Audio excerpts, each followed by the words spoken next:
China recently made waves when a flotilla of warships circumnavigated Australia for nearly a month, sparking concern among officials and the public alike. This unprecedented move saw China's naval forces, comprising a destroyer, a frigate, and a replenishment ship, sailing from the Torres Strait past major Australian cities like Sydney and Brisbane, and continuing along the southern coast all the way to Perth. What was even more alarming was that China didn't give prior notice of its actions, and during their passage, they conducted live-fire exercises, which were only brought to the attention of Australian authorities through a tip-off from a commercial flight pilot.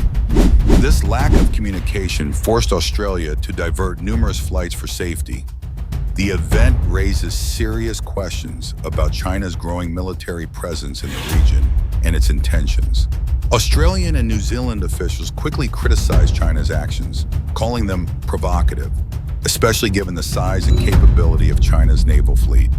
Australia's defense forces were caught off guard, with the situation highlighting the vulnerability of Australia's own naval capabilities, especially with fuel tankers out of commission and the nation's overall military strength comparatively weaker. The flotilla's movements show that China now has the ability to project its military power far into the Pacific, including the potential to block key trade routes or sustain prolonged operations in the region.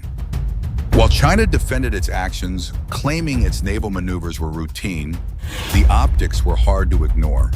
The incident comes at a time when the U.S. has increased its military presence in the region, and with ongoing tensions between China and the West, many see this as a clear message not only to Australia, but also to the U.S., signaling China's growing confidence and willingness to assert its power.